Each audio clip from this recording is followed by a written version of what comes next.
Çok sıyınabыз.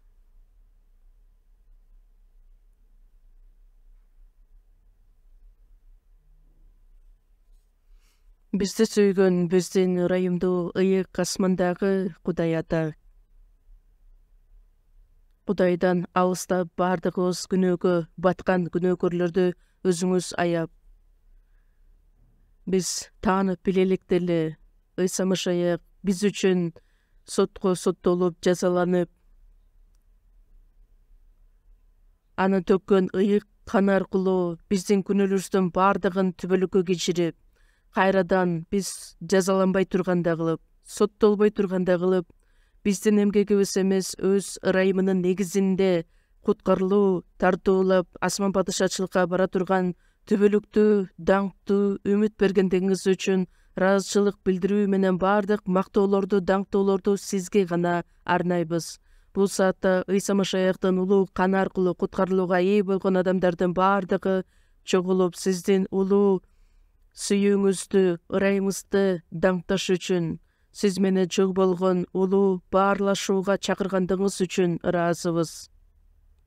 Бул саатта дагы биз менен чогуу экендигиңизге ишенебиз. Ар бир адамды өзүңүз жетектеп, өзүңүздүн улуу ырайымдуу колуңуз менен чогуу болуп, биздин арабызда дагы да сүйүүңүздү таанып билелик адамдар боло турган болсо, алардын жүрөктөрүн ачып, сиздин кереметтүү ырайыңызды таанып билип, түбөлүк өмүргө, түбөлүк үмүткө ээ боло тургандай кылып жардам бериңиз. Дүйнө жүзүндө жайгашкан ар бир биздин жыйындар, биздин мамлекеттеги жайгашкан жыйындар, кыйынчылыктарга карабастан өз ишеними менен жашап келе жаткан биздин бардык бир туугандарга өзүңүздүн улуу сүйүүңүз, ырайыңыз менен чогуу болуп, ушул кыйын жашоодо эч бир таалыкпастан бир гана сиздин эркиңизди аткарып, көптөгөн адамдарга жакшы кабар сөзүн таркатуу менен сиздин эркиңизди аткара тургандай бололу.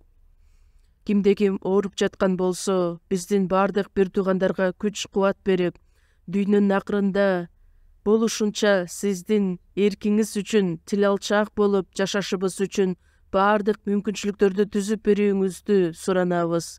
Ар бир убакта бизге керектелүүчү өз сөзүңүздү бергендигиңиз үчүн, Ыйса Теңирдин ыйык каны аркылуу куткарылууга ээ болгон Кудайдын балдары катары кандайча татыктуу жашоо менен жашай алабыз, кандайча татыктуу сиздин эркиңизди аткарган болобуз, ошого дайыма бизди өз сөзүңүз менен, ыйык рухтун жетеги менен үйрөтүңүз. Бул саатты сиздин колуңузга толугу менен тапшыруу менен куткаруучубуз Ыйса Машаяктын ысымынан сыйындык. Амин.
ыйык жазууну чогуу ачабыз.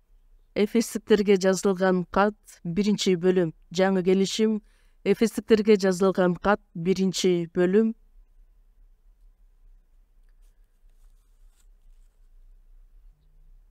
Биринчи бөлүм 3-аяттан 6-аятка чейин мен сиздерге окуп берейин. Эфестиктерге жазылган кат 1-бөлүм 3-төн 6-га чейин. Бизге Машаяк аркылуу асмандагы ар кандай рухий баталарды берген Теңирибиз Ыйса Машаяктын Кудайы жана Атасы макталсын.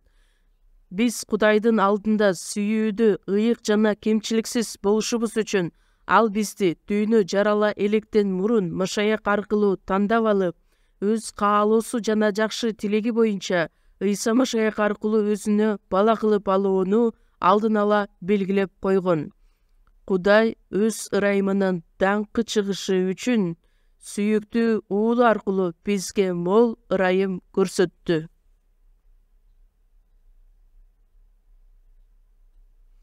Ушуга чейин окуйбуз. Бүгүн дагы сиздер менен чогуу тирүү адамдар жана өлүк адамдар деген теманы чогуу улантайын деп тураймын. Жогорудан төрөлгөн адамдар жана куткарылбаган адамдардын ортосундагы болгон айырмачылык, алардын болгон тагдыры жана жашоосунун айырмасы деген теманы сиздерге айтайын деп турамын. Куткарылган адамдар жана куткарылбаган адамдар, Кудайдын балдары жана Кудайдын балдары эмес адамдар. Асман падышачылыкка бара турган үмүт жана үмүттө жок адамдар. Алардын ойлогон ою, көздөгөн максаты, баалуулугу баардыгы бири-биринен сөзсүз түрдө айырмаланат.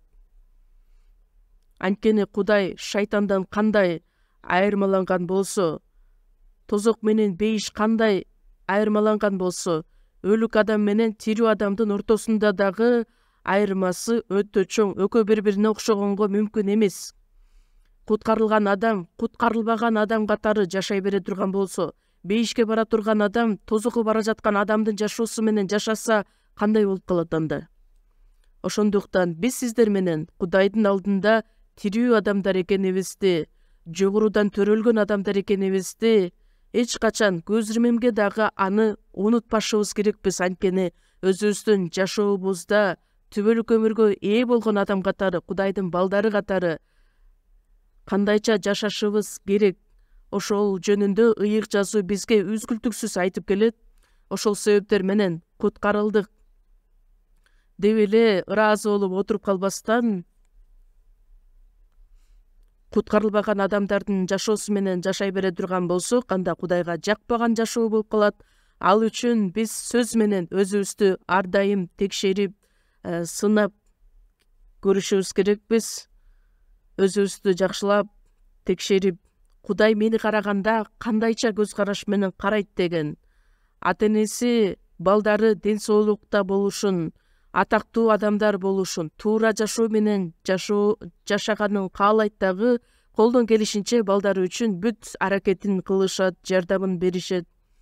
Эгерде ата-энеси каалагандай балдары жашаган болсо, ата-энеси ушунчалык кубанычка толуп сүйүнүшөт, кубанышат. Кудайдын балдары, куткарылган адамдар Кудайдын кареги дайыма биз тарапты көздөй арналган. Анткени көзүнүн карегиндей бизди сактайт. Биздин башыбыздагы, чачыбыздагы саналуу. Биз өзүбүздү билгенге караганда Кудай бизди ушунчалык жакшы билет. Ар дайым бизди карап турат, ар дайым бизди коргоп турган Кудай. Дайыма биз тил алчаак болуп жашай турган болсок, Кудай биз үчүн ушунчалык сүйүнөт, даңкка ээ болот. Андай болбосо, Кудай дагы кабатыр болот, капа болот, кайгырат. Ошол жүрөктөр менен биз бир мүнөткө дагы Кудайдын баласы экенимди унутпашым керек. Мен тирүү адаммын, өлгөн адамдардан башка адаммын деген нерсени дайыма өзүбүздүн оюбузга салып турушубуз керекпиз. Ошол жүрөк бизге сөзсүз түрдө керектелүүчү жүрөк. андай болбосо куткарылган адамбы же куткарылган адам эмеспи деп өзү дагы билбесе, куткарылдым деп сөз менен айтып коюп, жашообуз такыр эле башка, Кудайды жактырбаган, Кудайдын эркин аткарбаган жашоо болуп кала турган болсо, анда өзүбүздү алдаган жана Кудайды алдаган жашоо болуп калат. 2-Корунтуктар 13-бөлүм 5-аятта өзүңөрдү өзүңөр текшерип көргүлөчү, ишеним жолундасыңарбы? Өзүңөрдү сынап көргүлө, же машаяк ичиңерде экенин билбейсиңерби? Андай болбосо силер ким болушуңар керек болсо ошол эмессиңер деп айтылат. Өзүнүн ишеними, өзүнүн чыныгы ишенимге ээби ал адам же жокпу? Ошол үчүн ал өзүңөрдү өзүңөр текшергиле, сынап көргүлө дейт. Кандайча текшере алабыз? Мисалы үчүн врач адамга диагноз койгон сыяктуу эле, диагноз коюш үчүн ар кандай текшерүүлөрдү жүргүзүп, андан кийин бир диагнозду аныктайт. Ал эми биз өзүбүздүн ишенимибизди кандайча текшере алабыз? Сөз аркылуу. Ишеним уккан сөз аркылуу пайда болот. Ал эми уга турган сөз Кудайдын сөзү. Сөз аркылуу Кудайды таанып биле алабыз. Кудайдын ырайымын тааныйбыз, ишенебиз. Сөз аркылуу мен сөз боюнча куткарылган болсом, демек сөз боюнча жашашым да керек болот. Менин ойлогон оюм, максатым боюнча эмес, сөз боюнча, жазуу боюнча. Куткарылганмынбы? Куткарылган болсом, анда татыктуу жашоо кандайча болушу керек? Аны сөз менен текшерип көрүү керек. Албетте, куткарылдык деп жазуу боюнча толук кандуу 100% жашай турган болсок, өтө эле сонун болмок. Бирок андай нерсе биз үчүн мүмкүн эмес. Бирок акырындык менен ошол нерсеге, этапка жетишишибиз керекпиз. Кичинекей бала жаңы төрөлгөндө адам болуп төрөлөт. Анан кичинеден убакыттын өтүшү менен ал адам, күнүгө адам болот. Кичинекей баланы жаныбарларга кошуп кое турган болсоң, жаныбарлар менен балким өсүшү мүмкүн, чоңоюшу мүмкүн, бирок чоңойгондон кийин ал жаныбарлардын арасында боло бербейт. Күчүк менен кичинекей баланын айырмасы бар сыяктуудай, анын ойлогон ою, жүрүш турушу, мүнөзү сөзсүз түрдө айырмаланат. Кичинекей кезинде ал бала болгондуктан билбейт. Ошондой эле куткарылган адам, жаңыдан куткарылган адам болгондуктан руханий жашоодо акырындык менен, өсүшү менен бардык нерсени айырмалап биле баштайт. Ар тараптуу темада мен сиздерге айтып келе жатам. Бүгүн Эфестиктер 1-бөлүмгө токтолобуз дагы. Куткарылган адамдар, Кудайдын балдары, тирүүлөрдүн өзгөчөлүктөрүнүн бири Эфестиктер 1-бөлүм 3-аятта айтылат. Макталсын деген сөз айтылат. Даңкталсын.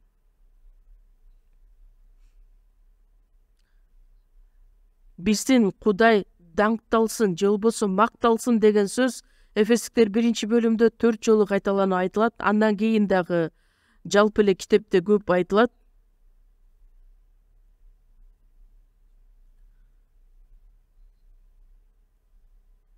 Мактоо же болбосо даңк бул куткарылган адамга тиешелүү. Куткарылгандан кийин Кудайдын баласы болуп бейишке бара турган адам чын жүрөгү менен Кудайды даңктай ала турган адам болот. Андай болбогон болсо, адам канчалык жакшы ырдабасын, анын эч кандай пайдасы жок болот. Ошондуктан Кудай өзү макталсын, даңкталсын деген сөздөр өтө көп. Мисалы үчүн биз аллилуйя деп айтабыз го. Аллилуйя деген ыр дагы бар. Бардык даңктоо Кудайга гана арналсын деген мааниге ээ. Кудай макталсын деген. Ошол сөздөр менен 3-аятта дагы айтылат. Эмне үчүн Кудайды биз даңкташыбыз керекпиз? Анткени Кудай атабыз жана Теңирибиз бизге ар кандай рухий баталарды берген. Кудайы, Машаяктын Кудайы жана атасы макталсын.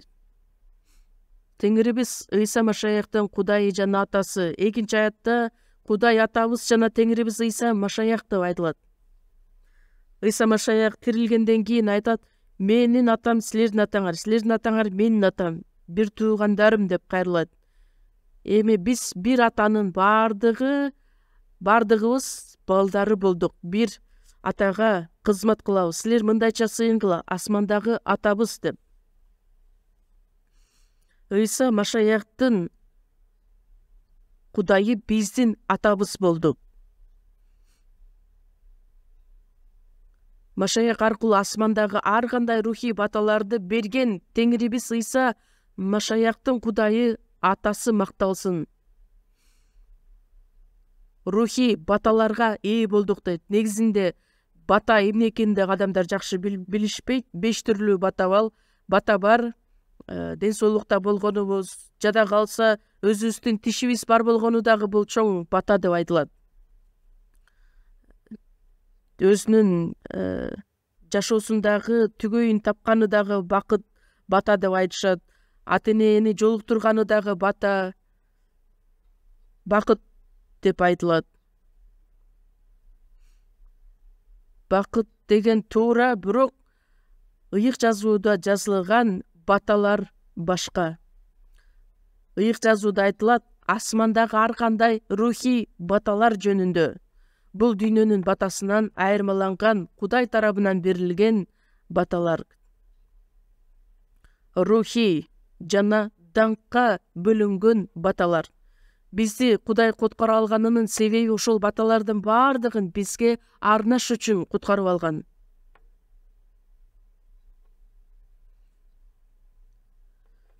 Рождество болгондо элдин бардыгы Кудайды даңктап ырдашат. О, Ыйса бизге төрөлдү, баталар бизге келе жатат деп. Кээ бир адамдар денеге байланыш болгон баталар жөнүндө гана ойлошот.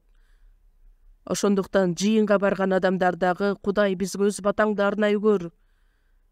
Ал бата кандай батаны сурашат? Балдарым жакшы ийгиликке жетишсин, жакшы окууга киришсин, жакшы жумушка орношсун, жакшы урматтоого ээ болсун, жакшы компанияга жумушка орношолу, машинага ээ бололу деп.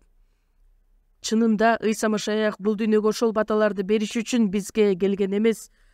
Элчилер куткарылгандан кийин кандай баталарга ээ болушту эле? Алардын батасы жылаңач калганы, ачкачылыкта канча жолу шапалак менен сабаланган, канчалаган жолу сабаланган, түрмөгө отургузулган. Куткарылгандан кийин алар кандай батага ээ болду деп ойлойсуздар? Алар чыныгы рухий баталарга ээ болгондуктан бул дүйнөнүн батасы алар үчүн эч нерсе эмес болгон. Кандай кыйынчылыктар болбосун, алардын бардыгын жеңип чыга алышкан эле. Ошондуктан бул дүйнөнүн адамдары ойлогондой эле биз ал батага умтулуп жашабайбыз. Анткени бизге тиешелүү бата бул рухий баталар. Асмандагы ар кандай рухий баталарды берген Теңирибиз Ыйса Машаяк. Бизди дүйнө жарала электен мурун эле Ыйса Машаяк аркылуу тандап алган. Дүйнө жаратылганга чейин эле Кудай пландап койгон. Машаяк аркылуу бизди тандап алган. Кээ бир адамдар ушул тандап алды деген сөздү туура түшүнүшпөйт. Анткени алдын ала Кудай бейишке бара турган жана тозокко бара турган адамдар деп белгилеп койду деп түшүнүшөт. Андай мааниде эмес. Сиздер да ошентип ойлосоңуздар, анда бул чоң адашкандык. Ошондуктан Кудай өзү белгилеп койгон адамдардын баардыгы куткарылат дагы бейишке барат. Анан канчалык ишенгиси келген адамдар ишене алышпайт. Эмне үчүн? Анткени Кудай аларды тандап алган жок деп адамдар туура эмес түшүнгөндүктөн. Ыйык жазууда эмне деп айтылат? Бүт адамдардын куткарылуусун Кудай каалайт. Бир дагы адамдын адашып калуусун Кудай каалабайт. Кудай бул дүйнөнү абдан сүйгөндүктөн өзүнүн жалгыз уулун берди. Эмне үчүн? Анткени ага ишенген ар бир адам өлбөй түбөлүк өмүргө ээ болсун деп берген. Ошондуктан бизди дүйнө жарала электен мурун Машаяк аркылуу тандап алды деген сөз дүйнө жаратылганга чейин эч ким жок эле. Анда дүйнө жаратыла электе ким бар эле? Кудай өзү жана Машаяк бар эле.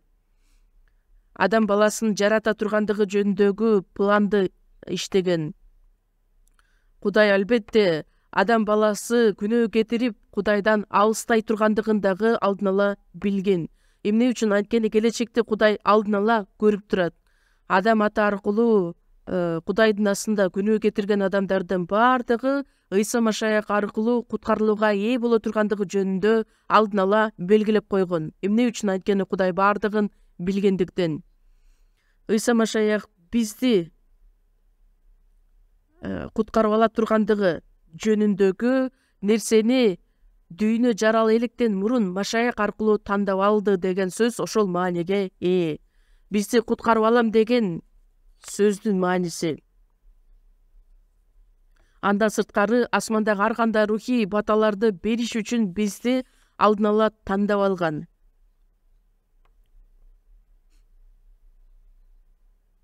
Ыйса Машаяк аркылуу өзүнө бала кылып алууну алдын ала белгилеп койгон.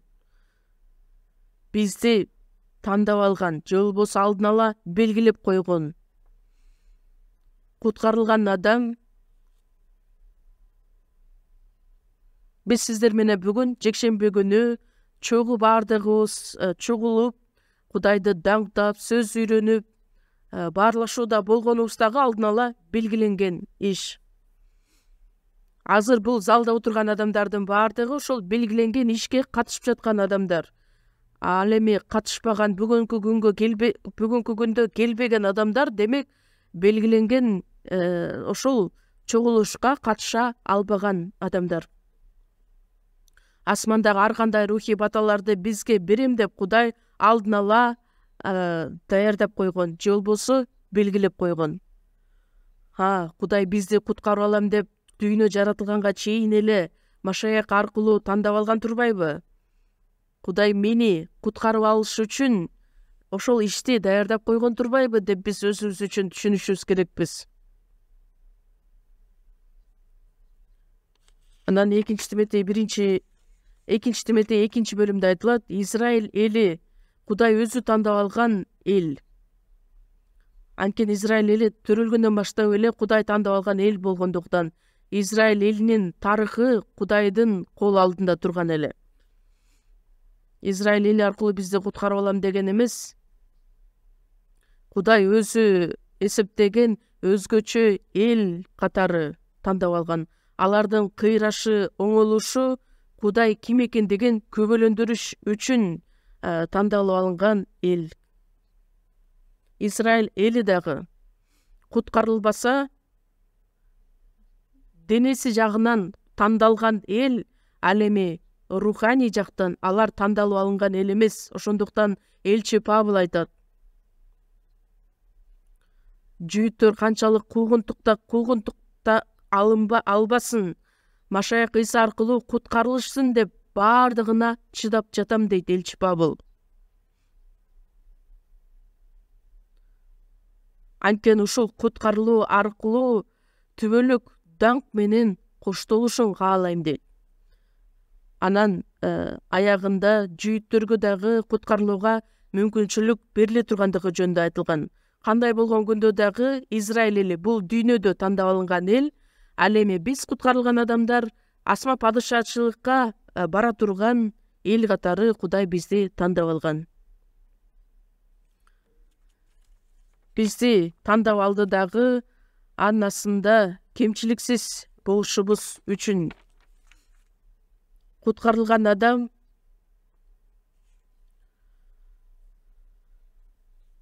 ыйык адам катары кемчиликсиз жашашыбыз үчүн акырындык менен мындан аркы жашообуз биринчиден Кудайдын астында акырындык менен жеткилиң болушубуз керекпиз. Даңкка жана түбөлүк мактоого ээ болуш үчүн акырындык менен. Мисалы үчүн бир бакты отургуза турган болсок, отургузган кожоюн сөзсүз түрдө адан жемишти күтөт. Анан жемишин байлайт өз убагында, анан жемиш бышат. Жемиш бышкандан кийин алып жейт. Биз дагы куткарылгандан кийин Кудайдын балдары катары асман падышачылыкка бара турган мөмөлөрдү алып келе жатабызбы? Ошол адамдардан болушубуз керекпиз. 2 Тессалоникалыктар 1 бөлүмдө дагы айтылат. Кудай бизди куткарып алды жана өзүнүн даңкына чакырып алыш үчүн даңкка ээ боло турган татыктуу адамдардан болушубуз керекпиз. Ыйык жана кемчиликсиз болушубуз үчүн куткарылганга чейин такыр эле карама каршы турган жашоо менен жашаганбыз. Анткени биздин жүрөгүбүз өтө бузулган, өтө анткор жүрөктөрдөн эле. Ал эми куткарылгандан кийин биздин күнөөлөрүбүздүн баардыгын кечирип, ыйык руктун жетеги менен күндөн күнгө биздин жашообузду тазалап, ыйыктап. Ыйык деген сөз бул айырмаланып жашоо, бул дүйнөдөн алыстап Кудайга жакындаган жашоо, Кудайдын астында кемчиликсиз, таза. Бул дүйнөнүн адамдары дагы эч бир уялбастан жашашат деп айтышат. Биз Кудайдын алдында жашаган адамдарбыз. Уятка, ашкерелөөгө калбай турганда кылып. 1 Петр 1 бөлүмдө Кудай айтат: "Ыйык болгула, анткени мен ыйыкмын. Бардык жүрүш турушуңар ыйык болсун. Анткени силерди чакырып алган Кудай ыйык. Биздин жүрүш турушубуз, сүйлөгөн сөзүбүз бардыгы ыйык болушу керек."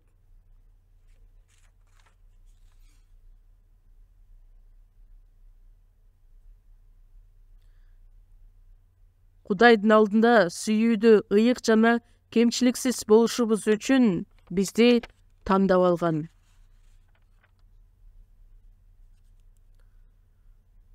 Өзүнүн каалоосу жана жакшы тилеги боюнча Ыйса Машаяк аркылуу өзүнө бала кылып алууну алдын ала белгилеп койгон. Куткарылууга ээ болгон бизди Ыйса Машаяктын ичинде бизди өзүнүн балдары кылып алды. Ыйса Машаяк анын улуу баласы, ал эми биз кичүү балдары болдук. Балдары болушубуз үчүн Кудайдын балдары деген нерсени кандайча түшүнөсүздөр? Бул жөнөкөй эле сөзбү? Жакан 1 бөлүм 12 аятта аны кабыл алып ага ишенгендерге Кудайдын балдары болуу бийлиги берилген. Кудайдын баласы боло турган бийлик берилген. Падышанын баласы төрөлсө, демек падышанын канзаадасы катары чоңойот. Ал ага берилген бийлик болуп саналат. Кечөө телевизорду күйгүзүп карасам, Түндүк Кореянын Ким Чжон Ундун кызы бар го. Кээ бир учурда ошол чоң шаан шөкөттөрдө бир салтанаттуу жерлерге кошо ала чыгат дагы өзүнүн кызын көрсөтөт. Анан жандагы коштоп жүргөн адамдары кичинекей кыздын астына жада калса аксакалдар дагы келип тизилип табынышат. Бирдемке деп шыбырап айтышат.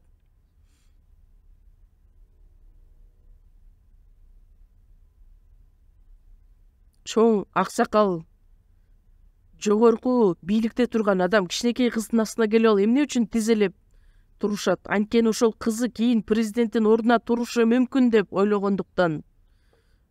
Бул өтө күлкүмүштүү окуялар. Негизи мындай нерсе дүйнөдө өтө эле көп. Кандай болбосун, биз Кудайдын балдары боло турган бийликке ээ болгон адамдарбыз. Периштелер алар да даңкка ээ болушат. Алар Кудайдан кийин даңкка ээ болгон периштелер, бирок Кудайдын балдары боло алышпайт. Периштелер эмне үчүн жаратылган? Кудайдын балдарына кызмат кылсын деп. Кызмат кылуучу рухтар катары чакырып алынган. Билесиздерби, Кудайдын балдары болгонубуз бул өтө чоң бийлик. Мен өлсөм дагы Кудайдын баласы катары Ыйса Машаяк менен бирге мураскорлор деп периштелерден да бийик турган мураскорлорбуз. Ошону эч качан унутпаңыздар. Кичинекей эле кедей болуп калсак, ой, менин жашоом, биздин жашообуз эмне болуп калыптыр? Билесиздерби, Ыйса бул дүйнөгө келгенде кандай кыйынчылыкты башынан өткөрдү эле. Анын элчилери, шакирттери ачкачылыкта, суукта кандай кыйын жашоону башынан өткөрбөсүн Кудайга дайыма ыраазычылык билдирип жашашкан. Машаякчылар эмне үчүн кичине эле бир кыйынчылык, азап башына түшсө ойго батат, кайгырат. Кандай болгон күндө дагы биз Кудайдын балдарыбыз деп башыбызды өйдө көтөрүп, өзүбүзгө ишенип жүрөлү. Ошол гана Кудайга жагат.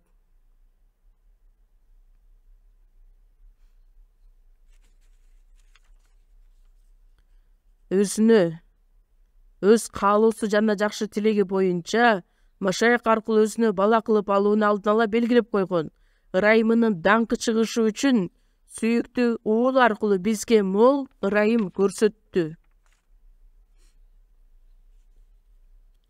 Ошол ырайымды бизге тартуулаш үчүн мен ушул китепти окуп жатып, ырайым бизге бекер берилет. Ырайым менен кошо даңк берилет. Өзүнүн даңкы үчүн.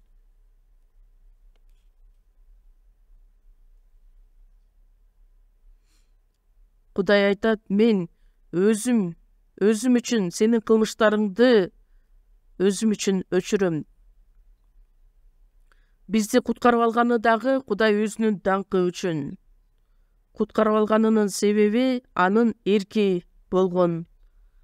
Эми ушул ырайымга биз катышышыбыз үчүн чыныгы Кудайды макташыбыз үчүн. Ошондуктан билесиздерби, даңктоо ушунчалык маанилүү.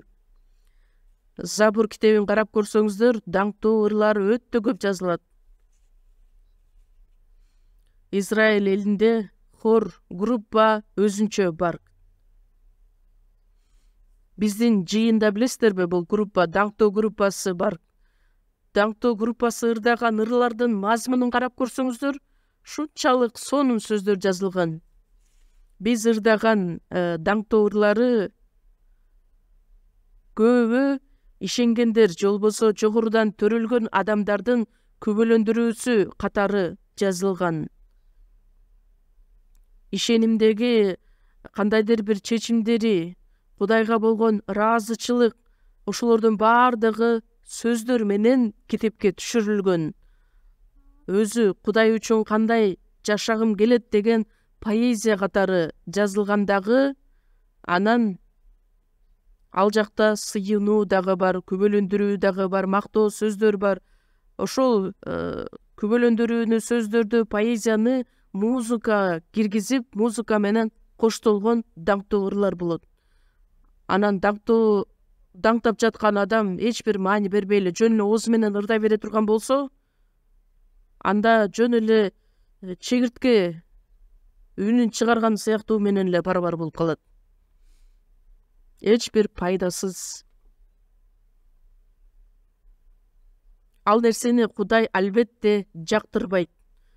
Кандай керемет сөздөр жазылбасын, Кудай бизге окшогон кулакка ээ эмес. Ушундай кулакка ээ боло турган болсо, биз кичине эле ырдасак, аябай жакшы ырдап атат, кандайча ушул ырды ырдап жатат деп эле мактап калмак.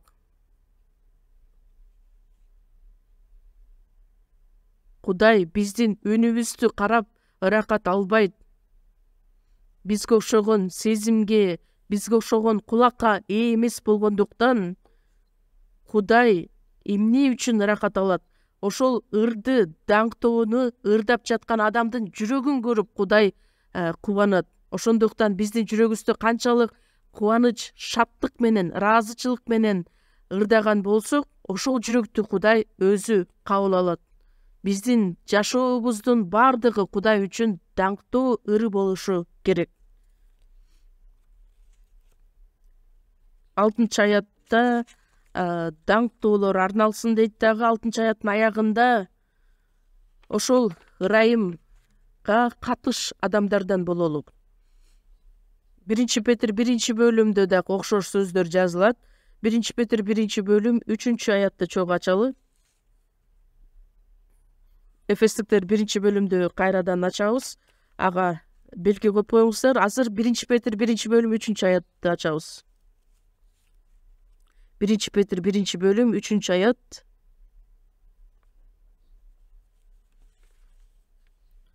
3-4 аяттарды чогуу окуйбуз. Теңирибиз Ыйса Машаяктын Кудайы жана Атасы даңкталсын. Анткени ал Ыйса Машаякты өлгөндөрдүн арасынан тирилтүү аркылуу бизге тирүү үмүт берүү үчүн асманда сакталган чирибес таза соолгус мураска ээ кылуу үчүн бизди өзүнүн улуу ырайымы менен кайрадан төрөлттү. Бул жерде карасаңыздар, Кудайдын ырайымы жөнүндө айтылуу менен Машаяктын Кудайы жана Атасы даңкталсын. Эмне үчүн биз Кудайды даңкташыбыз керек? Анын себептери кийинкиде айтылат. Анткени ал Ыйса Машаякты өлгөндөрдүн арасынан тирилтти. Кандай күнөөсү көп болбосун, Кудай өзүнүн ырайымы аркылуу бизди да куткарып алды. Лука 18 бөлүмдө салык жыйноочу ушунчалык күнөөгө баткан болгондуктан ал асманды кароого дагы батынбастан, Кудайым, мендей күнөөкөргө ырайым кыла көр деп суранат. Мага ырайым кыла көр дейт. Ырайым кылыш үчүн кандайдыр бир шарттар барбы? Ырайым тартууланышы керек, же болбосо өлтүрүлүшү керек.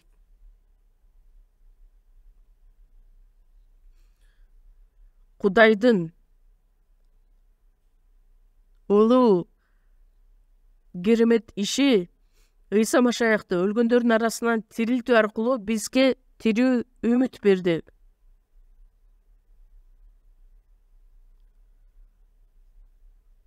Ыйса Машаяк төккөн кан аркылуу бизди куткарып алды. Анын тирилүүсү аркылуу бизге жаңы өмүр тартуулады. Жакан 3 бөлүм 5-аятта кимде ким суудан жана рухтан төрөлбөсө, Кудайдын падышачылыгына кире албайт. Суу Кудайдын адилетин билдирет. Топон суу агында суу менен дүйнөнү жазалаган. Мисир жеринен чыгарылган Израиль эли Кызыл деңизден кургактыктан өтүшкөн, анын аркасынан ээрчиген Мисир аскерлерин бардыгын сууда чөктүрүп өлтүргөн. Суу Кудайдын сотун жана адилетин билдирет. Ыйса Машаяк куткарылуу ишин аткарганга чейин биринчиден сууга чөмүлдүрүлгөн. Суудан жана рухтан төрөлүшү керек. Ыйса Машаяктын өлүмү аркылуу биздин күнөөлөрүбүз кечирилди. Анын тирилүүсү аркылуу бизге жаңы өмүр тартууланды.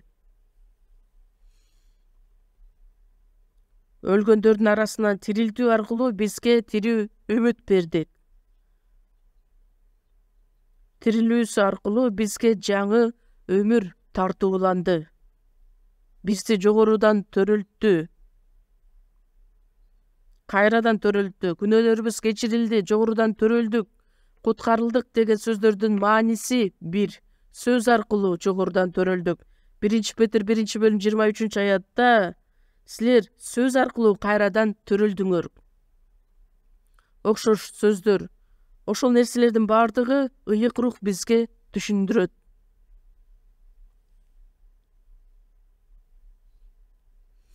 Тирүү үмүт бериш үчүн куткарылган адам тирүү үмүткө ээ болгон адам. Куткарылбаган адамдын үмүтү жок. Бул дүйнөнүн үмүтү аткарылышы керек. Бирок бул дүйнөнүн адамдардын үмүтү аткарылабы?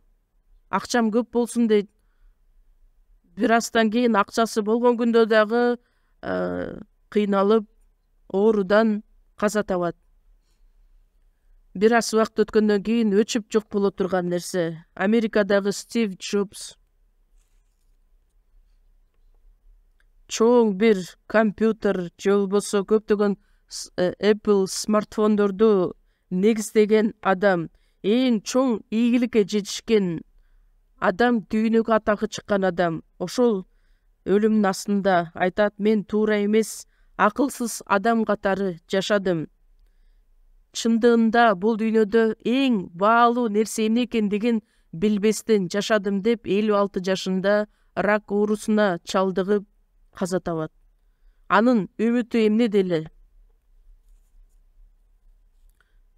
Анын жашоосу дагы түш сыяктуу өтүп кетти.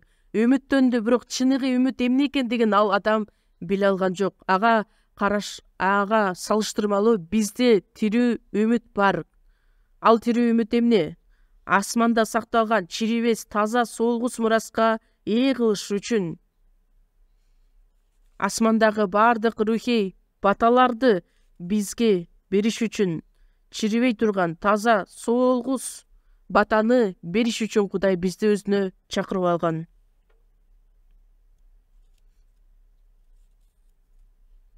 Ошол түбөлүк мураска ээ болушубуз үчүн куткарылган адам, жогорудан төрөлгөн адамдар Кудайдын балдары болдук. Кудайдын балдары болсок, демек Машаях менен чогуу мураскорлор деп аталдык. Кудайдын падышачылыгы эми меники болот. Атамдын үйү меники болду. Жакан 14-бөлүмдө айтылат, силер кайгырбагыла. Анткени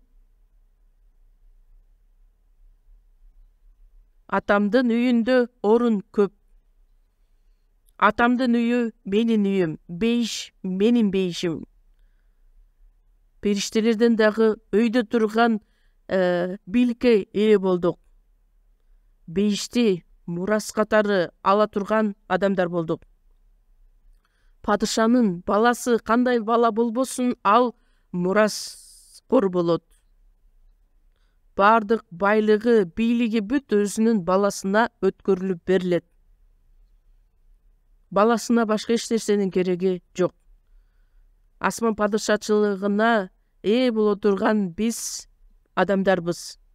Асманда сакталган, чирибей турган таза соолгус мураска ээ боло турган адамдарбыз. Ошонун бардыгын Кудай алдын ала биз үчүн даярдап койгон эле. Силер үчүн асманда сакталган.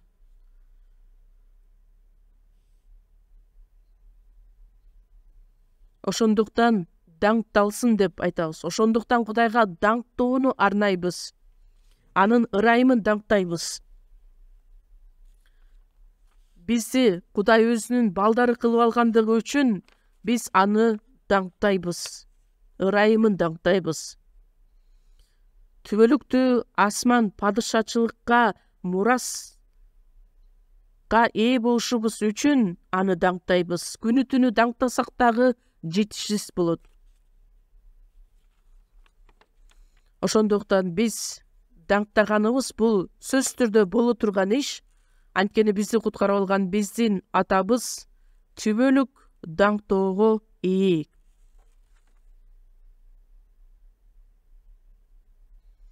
Түндүк Кореяда адамдар өзүнүн диктаторун даңкташат. Ал чыныгы даңктоо эмес. Ал жалган нерсе.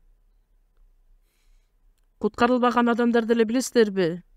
Ушунчалык жакшы сөздөр менен даңктоо ырларын даярдап коюшат, анан Кудайга даңк, аллилуйя, даңк деп айтганда Кудайга ошол даңктоолор арналып калат деп ойлойсуздарбы? Ой, токтоткулачы, мен силерди уккум келбейт, дейт Кудай.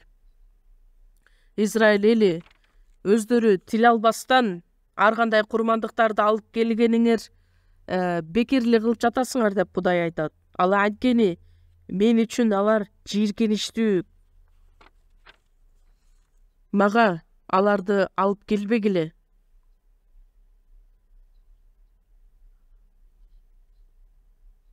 Билесиздерби ошону?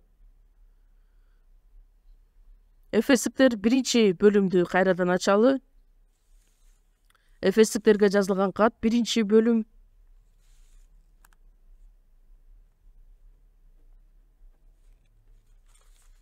Эфестиктер 1-бөлүм 14-аятты карайбыз. 14-аятты чогуу окуйбуз. Анын даңкы макталыш үчүн, анын энчисине алынгандар куткарылышы үчүн ыйык рух биз ээ боло турган мурастын аманаты. 11-аятты дагы окуйлу. Машаякка башынан үмүт кылып жүргөн биз аркылуу анын даңкы чыгышы үчүн бардыгын өз каалоосунун чечими боюнча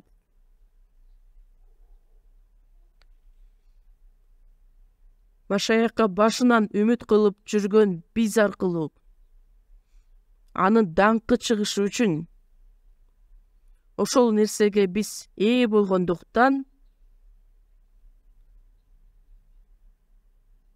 анын даңкы чыгышы үчүн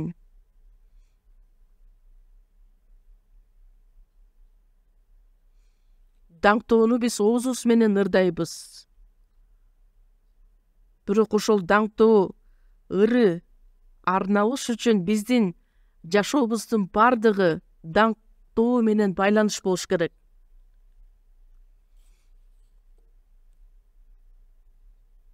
Эгерде сөздүн бардыгы ноталар менен жазылып турган болсо, анда өзүнөн өзү эле ошол ырдала берет.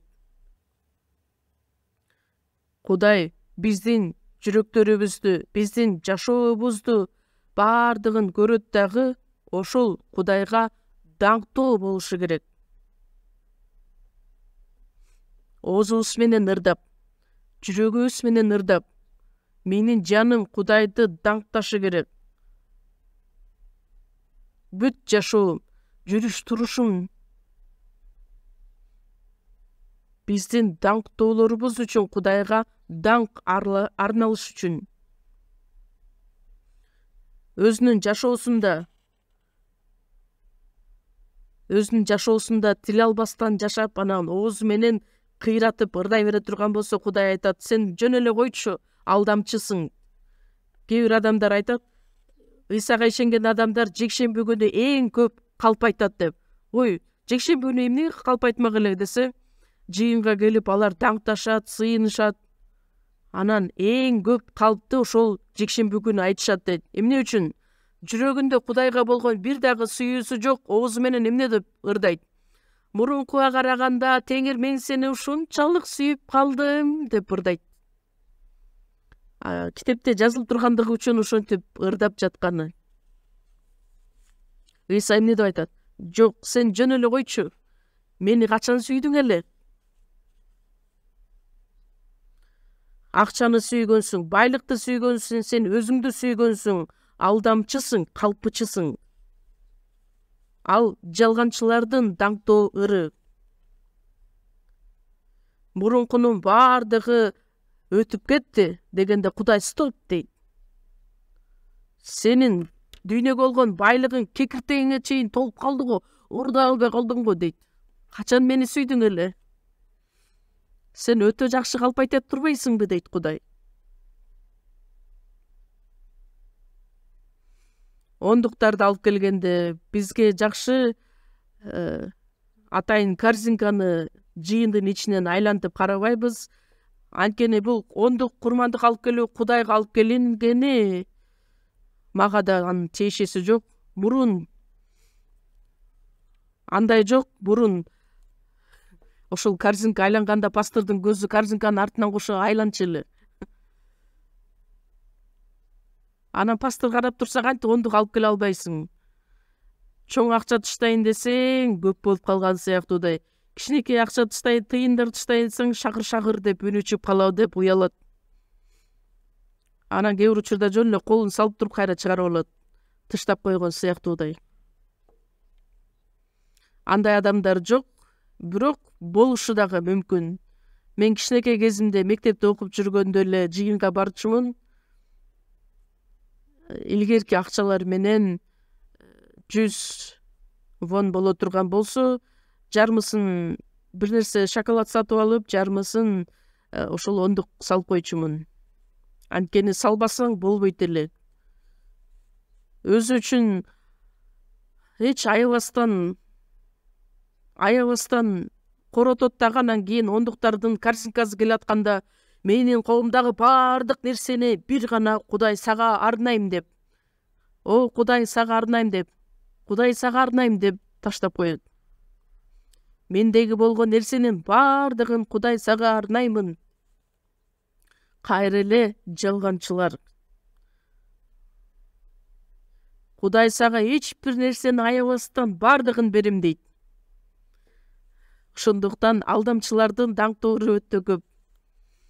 Сыйынуу учурунда карап көрсөңүздөр, ал адам бүт жашоосу менен Кудайды сүйгөндөй жашайт.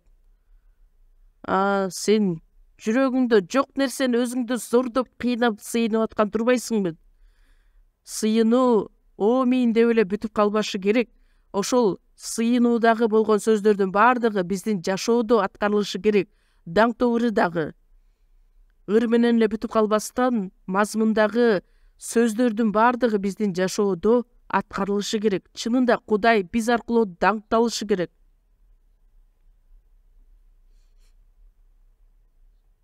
Анын даңкы чыгышы үчүн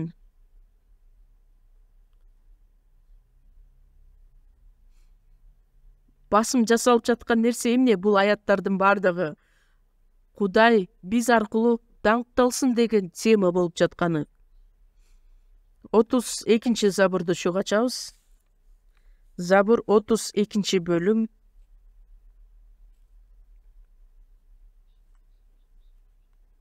Забур китеби 32-чи бөлүм 1-чи аят.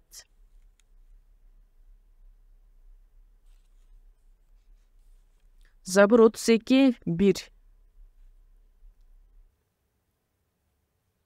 Чогуу окуйбуз.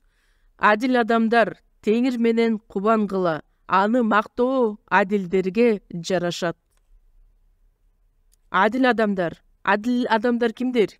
Куткарылган адамдар. Бизди куткарып алып, биздин статусубуз эми адил болдук. Адил катары жашашыбыз керекпиз. Куткарылганга чейин бир дагы адил адам жок эле. Эми куткарылган адамдар Теңир менен кубангыла. Биз бул дүйнөнүн бир нерсесине ээ болгондугу үчүн кубанбайбыз. Албетте ал кубандырат, бирок биз үчүн эң чоң кубаныч бизди куткара алган Теңир менен болгон кубануу. 1 Петр 1 бөлүм 8 аятта: Силер Ыйсаны көрбөсөңөр дагы сүйөсүңөр. Азыр дагы ага көрбөй туруп, сөз менен жеткире алгыс кубаныч менен кубанасыңар. Жаныңардын куткарылышына жетесиңер. Ыйсаны көрбөсөк дагы биз аны сүйөбүз. Кудайдын ырайымына ишенип, улуу кубаныч менен ишенимибиздин жыйынтыгында куткарылууга жеттик. Аны мактоого адилдерге жарашат. Адил адамдар макташы керек.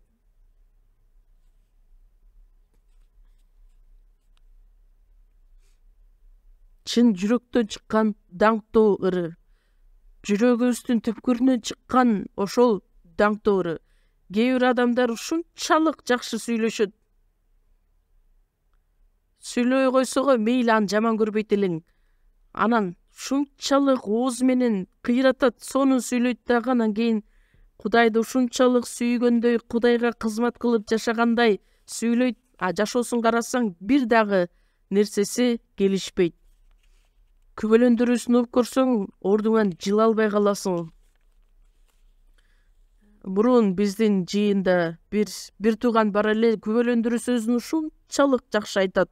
Элдин бардыгы таң калат. Анан башка жыйындардын бир туугандары бизге дагы келип күбөлөндүрүү сөзүн айтып берсинчи деп суранышкан. Ал бир тууган жыйындарга күбөлөндүрүү сөзүн аткарыш үчүн, жеткириш үчүн кийин ал адам алдамчы болуп чыкты.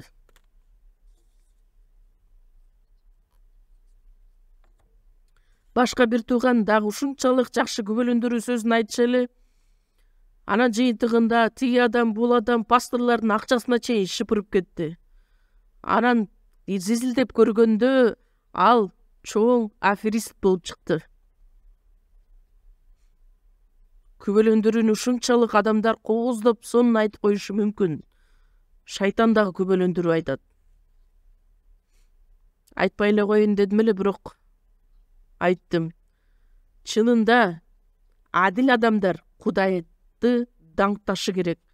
Жогорудан төрөлгөн адамдарга тиешелүү. Сыйынуу дагы.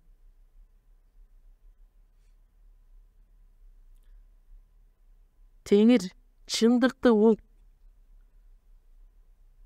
калп айтпагандын оозунан чыккан жалынууга кулак төшөт.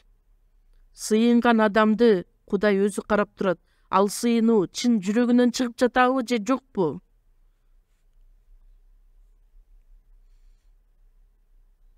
Бирөөгө сыйынып кой деп айтсаң, канча күн даярданып, шунчалык жакшы сөздөрдү гана тандап дептерине жаза алат дагы, жүрөгүнөн чыккан болсо, албетте ал Кудайга жага турган сыйынуу болот. Бирок жүрөгүндө жок нерсени өзү зордоп кыйнап айтып койсо, ал Кудайга болгон сыйынуу эмес болот. Ыйса Бейтлехем шаарында төрөлгөн учурда түндө кой кайтарган адамдар периштелерге келип айтат. Кайтаруучулар ошондо таң калат. Периштелер аларга кайрылып айтат: коркпогула. Анткени силерге бүгүн бүт адамдарды сүйүнтө турган чоң кубанычты жарыялайм. Анткени бүгүн Бейтлехем шаарында силер үчүн куткаруучу төрөлдү. Машаяк төрөлгөн жерде периштелер келди. Анан асмандагы Кудайга даңк, толтура периштелер ырдап жатканын көрөт. Асмандагы Кудайга даңк, жер үстүндө Кудайга жаккан адамдар арасында тынчтык болсун деп Кудайды даңкташат. Лука 2-бөлүмдө айтылат периштелердин ырдаган ыры жөнүндө. Машаяк төрөлгөн учурда биринчиден периштелер аны даңкташкан.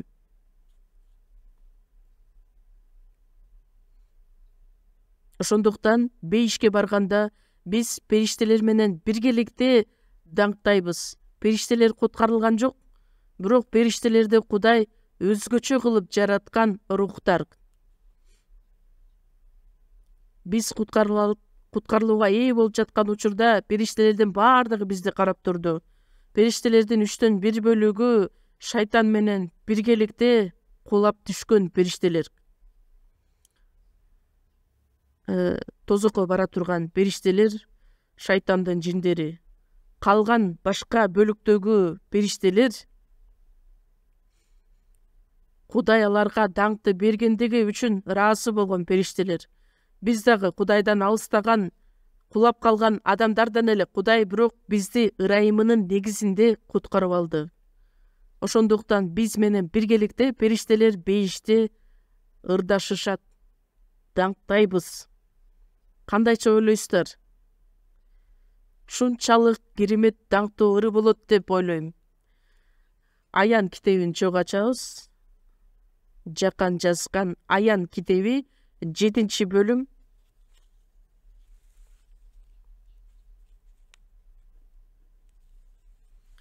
Аян китеби 7-бөлүм 9-аят.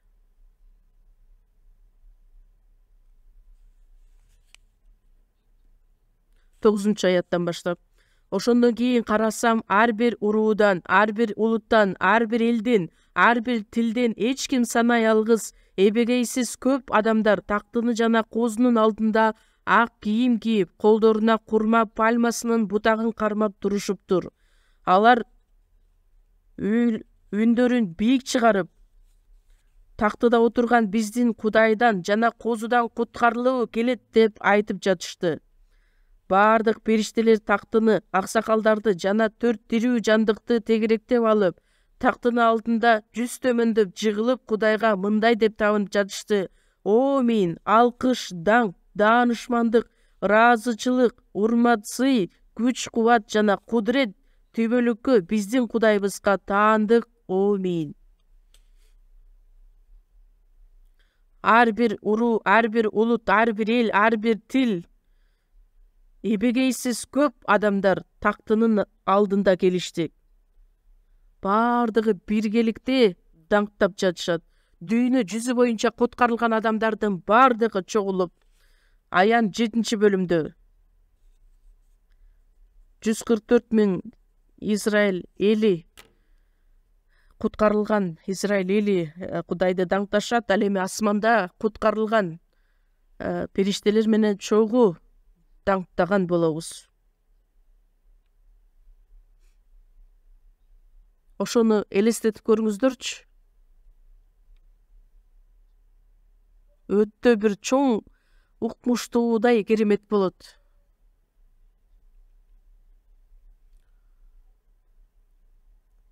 Мындай ыр барго: мени куткарып алган Ырайымды даңкташ үчүн бейишке барып даңктайм, ар дайым даңктайм.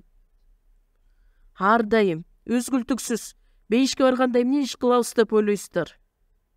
Эмне иш кылабыз бейиштен? Жакшы кабар айтабызбы? Же жыйында кызмат кылабызбы? Уборка кылабызбы? Же жумушка орношуп иштейбизби? Жок, андай жок. Анда эмне кылабыз? Кызыксыз жашоо өткөрөбүзбү? Зеригебизби? Эмне кылабыз? Даңктайбыз. Үзгүлтүксүз. Аякта күндө түндө жок. Ар дайым даңктайбыз, ырдайбыз, даңктайбыз, ырдайбыз. Периштелер менен бардыгыбыз биргеликте.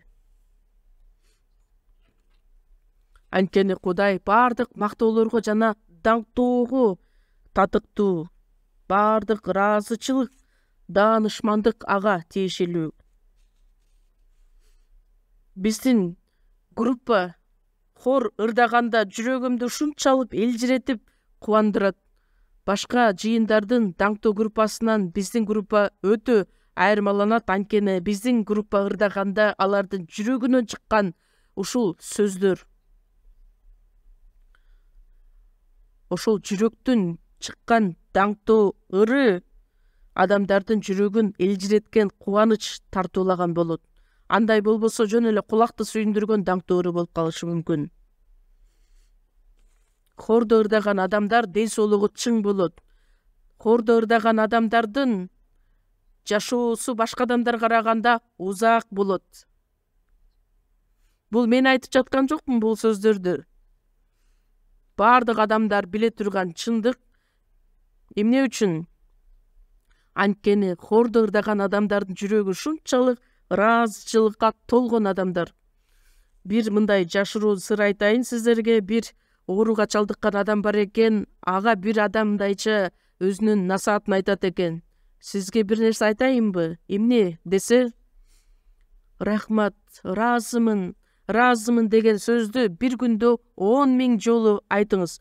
Уктаса да турса да рахмат, рахмат, ыраазымын, ыраазымын деп атып, ага адатка айланып калат. Рахмат, ыраазымын, рахмат, ыраазымын деп атып, анан кийин өзүнүн өзү эле ошол оорудан айыгып кетиптир. Мен дагы жеке менин оюм, адам ыраазычылыкты билдирген болсо, эч качан анын оозунан нааразычылык деген сөз чыкпайт. Кудайдын ырайымына кубаныч менен ыраазычылык билдиришибиз керекпиз. Бардыгы үчүн ыраазычылык билдиргиле. Оорусак дагы ыраазы бололу, кедей болсок дагы, байысак дагы, бардык жашообузда ыраазычылыкты чыныгы куткарылган адам гана айтып жашай алат. Ыраазычылык биздин оозубуздан, жүрөгүбүздөн чыга турган болсо, анын бардыгы даңктоо ыры менен коштолот. Ыраазычылык жок болсо, адам каяктан Кудайды даңктап ырдамак эле? Ыраазычылык болсо, даңктоо ыры болсо, сөзсүз түрдө оорудан да айыгат. Кимдин оорусу бар болсо, хорго чыгып ырдагыла. Чынында мен сиздерге гарантия берем, ооруңуздардан айыгасыздар, башка адамдарга караганда көбүрөөк жашайсыздар. Мен өзүм жашап көрө элекмин, бирок мен дагы ошону көрүп көрөйүн деп атам. Бир эле хор группасы эмес, биз дагы баардыгыбыз денсаулыгыбыз дагы чыңдалып, бекемделип, шайыр жүрөк даба болчу эмнедей дейт? Дарыдай жакшы таасирин берет дейт. Шайыр жүрөк, ыраазычылыкты билдирген жүрөк даба болчу дарыдай жакшы таасирин, пайдасын берет. Кайгылуу рух сөөктү кургатат. Биздин бир туугандардын ичинен өздөрү дарылаган адамдар бар. Бир нече жыл мурун бул дүйнөдөн кайта турган адамдар эле, бирок азыркы күнгө чейин жашап келе жаткан адамдар. Ыраазычылыкка, кубанычка толгон адамдар. Кудай алып кетсе, мейли ага да ыраазымын. Бул дүйнөдө жашап жатса, мейли Кудай мага аткарган иши бардыр деп ага ыраазы болгон адам. Андай адамдар өтө көп, мен билген адамдар. Ал туура. Кандай адам болбосун. Ошондуктан айтарым, көбүрөөк ырдаңыздар, көбүрөөк даңктаңыздар. Мен жеке өзүмө мындай сабак алдым. Бүгүндөн баштап көп ырдайын деп өзүмө чечим чыгардым. Анткени даңктоо ыры ушунчалык маанилүү экендигин бүгүн сиздерге теманы даярдап туруп өзүм түшүндүм. Бизди куткарып алганынын себеби биз түбөлүк Кудайды даңкташыбыз үчүн куткарып алган. Бейишке барганда дагы түбөлүккө периштелер менен Кудайды даңктап ырдайбыз. Ошондуктан Филиппиликтерге жазылган кат 1 бөлүмдү да ача кетели. Филиппиликтерге 1 бөлүм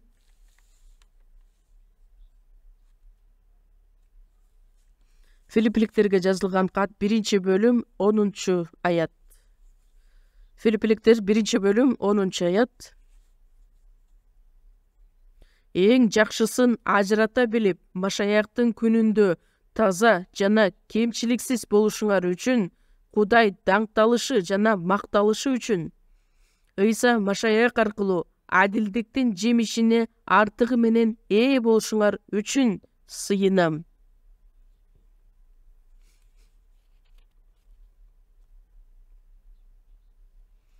Эң жакшысын ажырата билип, куткарылгандан кийин бизге эң жакшыны ажырата биле турган нерсени Кудай тартуулады. Эң жакшы нерсе бул Кудайдын эркин аткаруу. Кудайдын астында чын жүрөгүбүз менен анын эркин аткарып, Машаяктын күнүндө таза кемчиликсиз болушубуз үчүн силер алардан бөлүнгүлө, арам нерселерге жолобогула дейт Кудай. Жаман ыплас нерселерге жакын болбошубуз үчүн Кудай бизди өзүнө чакырып алды. Машаяктын күнүндө, Ыйса Машаяк 2 жолу бул дүйнөгө келген күнү, үйлөнүү тою жакындап калган сайын, колуктусу өзүнүн күйөөсү үчүн канчалык өзүн таза кылып даярдайт. Татыктуу колукту катары өзүнүн жүрөгү менен, жүрүш турушу менен үйлөнгөнгө чейин башка эркектер менен жүрө берип, анан кийин эртең күйөөсүн жолуктурса, анда туура эмес болуп калат го. Ошондуктан колуктусу өзүн таза жашнакай кылып даярдайт. Ал эми биздин Теңир канчалык ыйык билесиздерби? Аян 19 бөлүмдө айтат: козунун некелешүү убагы келди, анын колуктусу өзүн даярдады. Жаркыраган таза зыгыр буласынан кийим кийүүгө укук берилди. Зыгыр кийим деген ыйыктардын адилдиги. ыйыктардын адилдиги. Куткарылганга чейин биз аябсыз күнөөкөрлөрдөн болчубуз. Ал эми Кудайдын астына келер убакытта таза, кемчиликсиз болушубуз үчүн ашкерелөөгө ээ болбостон Кудайды даңкташ үчүн даяр болушубуз керекпиз. Жекшемби күндөрү эле эстеп коюп, чаңдардын арасынан ыйык жазууну китебибизди таап келип сүртүп, Кудайдын астына келип сыйынып коюп, даңктап койгон жашоо эмес, үй бүлөдөгү жашоодо дагы, жумуштагы жашоодо дагы, баардык жашоодо дайыма таза, кемчиликсиз жекшемби күнү таза Кудайга ыйык жашообузду жүрүш турушубуз менен, сөзүбүз менен арнап, андай болбосо башка динчил адамдардан биздин эмнебиз менен айырмаланабыз. Башка динчил адамдарды карасаңыздар, алар канча таза Кудай үчүн өзүнүн кызматын аткарышат, сыйынышат. Алар дагы болгон аракеттерин жумшашат. Ал эми биз Ыйса Машаяктын келээрине өтө аз убакыт калды. Ошондуктан Теңирибиздин алдында кандайча татыктуу адамдар катары турушубуз керек, ошону ойлонушубуз керекпиз. Жаркыраган зыгыр буласынан кийим кийүү бизге укук берилген. Ошондуктан Ыйса Машаяк аркылуу биздин сөзүбүз, жүрүш турушубуз, тил алчаак жашообуз, жакшы кабар үчүн, жыйын үчүн, куткарылган бир туугандар үчүн арнаган сүйүүбүз аркылуу баардыгы ыйыктардын алып келген жемиши болуп саналат. Анын баардыгы Кудай даңкталыш үчүн, Кудай макталыш үчүн. Даңктоо ырын жөн эле ырдап коюу эле тим болбостон, биздин жашообуздун баардыгы ошол даңктоо ыры менен байланышы болуш керек. Ошентип жашай аласыздарбы? Чогуу аракет кылалыбы? Рахмат сиздерге. Мен дагы жакшылап аракет кылып көрөйүн. Баардыгыбыз биргеликте. Кудай баардыгыбызды карап турат. Кудайдын көз алдында оозубуздан дайыма мактоо ырлары чыга тургандай кылып аракеттенели. Анткени биздин Кудай түбөлүккө даңкталсын. Бейишке барганда канчалаган көптөгөн ишенген адамдар, периштелер баардыгы бизди күтүп турат дагы, чогуу алар менен биргеликте даңктоо ырларын ырдайбыз. Суулардын шаркыраганындай, күндүн катуу күркүрөгөнүндөй болгон үндүр угулат. Алардын баардыгы гусли чертип ырдагандардын үнүндөй эле.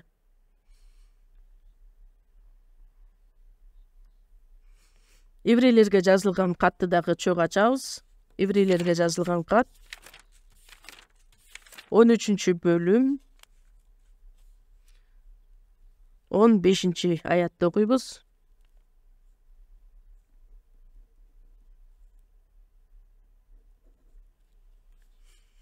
Он 14 аяттан баштап мен окуп берейин. Еврейлерге 13 бөлүм 14 аяттан баштап. 14 аяттан: анткени биздин бул жерде туруктуу шаарыбыз жок, келечектегини эңсеп жатабыз. Ошондуктан Кудайга мактоо курмандыгын, башкача айтканда, анын ысымын даңктаган ооз курмандыгын Ыйса аркылуу тынымсыз алып келели. Бул дүйнөдө биздин туруктуу жашай турган шаарыбыз жок. Анткени убактылуу бул дүйнөдө жашайбыз. Убактылуу жашаган жашообуз кийинки түбөлүк бейишке даярдыктарды көрүшүбүз үчүн. Мисалы үчүн, кымбат баалуу мейманканада жашайбы, же болбосо арзан жатаканада жашайбы.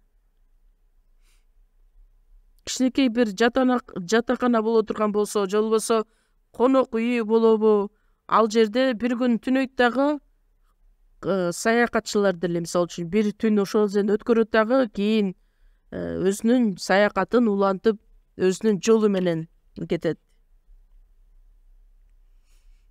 Бул дүйнө бай болуп жашайбы, кедей болуп жашайбы, бир түн түнөгөн сыяктуудай эле убакыт ушунчалык бат өтөт дагы, бул дүйнөдөн кийин биз түбөлүк бейишке бара турган адамдарбыз. Ошондуктан бул дүйнөдө түбөлүккө жашайбыз деп бүт жүрөгүбүздү бул дүйнөгө арнабайлы. Анткени бул жерде туруктуу шаарыбыз жок. Таң аткандан кийин башка жерге бара турган сыяктуудай. Анын ысымын даңктаган ооз кырмандыгын ыйса аркылуу тынымсыз алып келели. Бир аз убакыт өткөндөн кийин биздин үмүтүбүз аткарылат. Ошондуктан тынымсыз ооз даңктаган ооз курмандыгын ыйсага арнайлы. Аян китеби 5-бөлүмдө айтылат.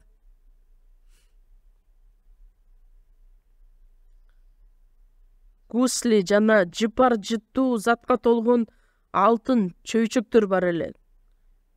Жыпар жыттуу зат ыйыктардын сыйынуусу.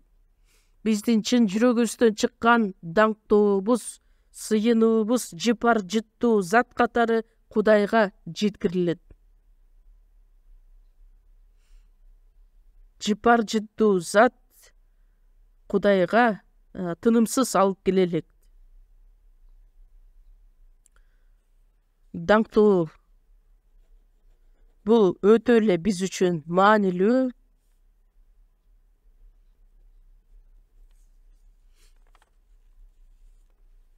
Аян китеби 5-бөлүмдө дагы айтылат. Ошол жыпар жыттуу затка толгон чөйчөктөр.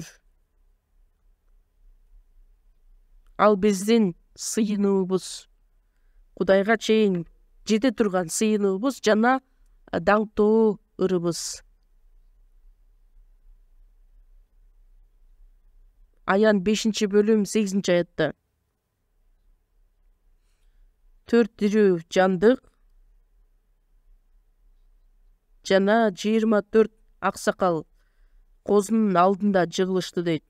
24 аксакал бул байыркы келишимдеги 12 уруу жана жаңы келишимдеги 12 шакирт элчи, демек баардык ыйыктардын өкүлдөрү катары айтылат.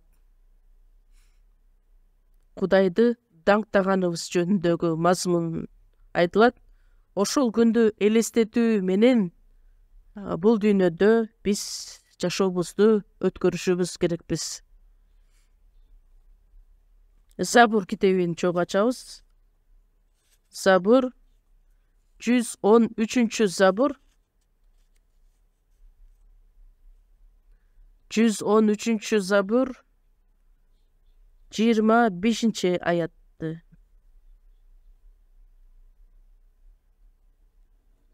Чогуу окуйбуз 25-ти.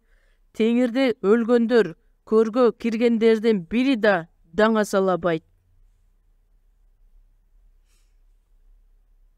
Бул жерде айтылат, өлгөндөр теңирди даңазалабайт деп. Денеси өлүк адам албетте Кудайды даңазала албайт, даңктай албайт. Ал эми руханий мааниде жаны өлүк адам, куткарылбаган адам Кудайды даңктай албайт. Биз эмне үчүн Кудайды даңктай алабыз? Анткени биздин жаныбыз тирүү, куткарылган адамдарбыз. Куткарылбаган адамдын оозунан ыраазычылык сөзү дагы чыкпайт, даңктай да албайт. Бул жазууну эмне үчүн мынтип которуп коюшканын мен билбейм. Жаңы котормо сөзүн карасам, эмне деп айтылат ал жакта? Мазмуну бир, бирок жеңилирээк жазса болмок.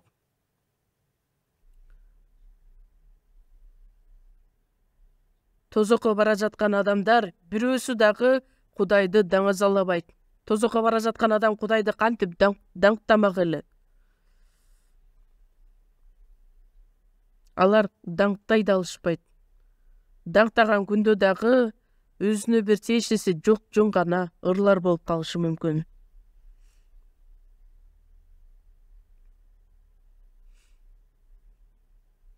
Мен жаңылыктарды карасам, Хамас Израилге каршы чыккан учурда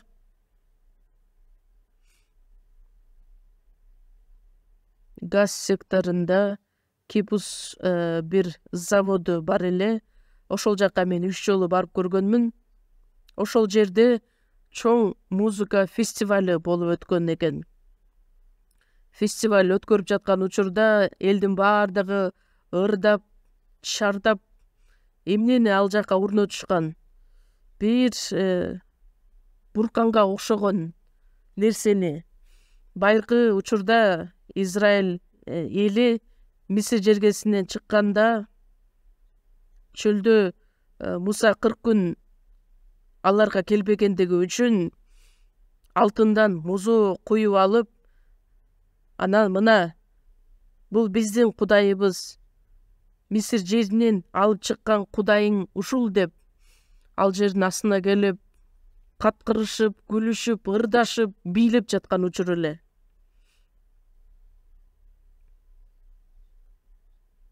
Муса түшүп келе жатканда ылдый жактагы эл ыраазычылык билдирип сүйүнгөн үн эмес, бурканды жазап алып, ага табынып жаткан кубанган үнүн угат. Дагы Муса жинденип Кудайдан алып келе жаткан ошол ташка жазылган осуяттарды ыргытып жиберет.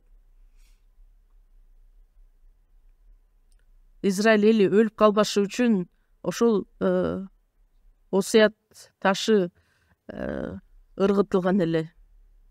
Ошондо Муса аларга кайрылып айтат: ким теңирди ээрчигиси келсе, мага келсин.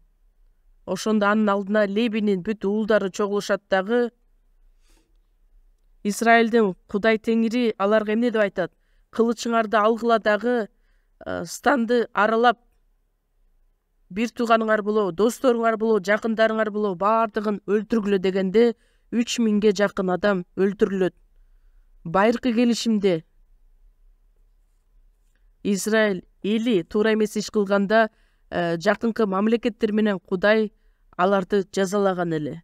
Көбүрөөк жазалап койгон болсо, ал мамлекетти Кудай кайрадан жазалаган.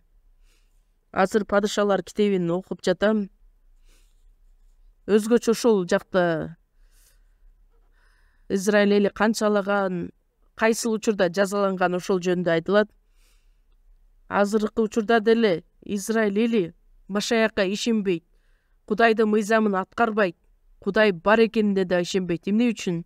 Анткени экинчи дүйнөлүк согушта кырылган учурда алар сыйынганда да Кудай бизди укпай койду, демек Кудай жок деп билишет.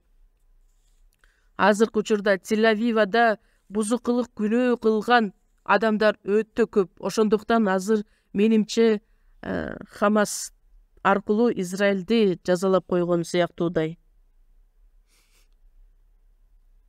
Башка мамлекеттерди Израилге каршы чыкса, Кудай жөн эле калтырып коебу? Жок. Аларды да Кудай жазалашы мүмкүн.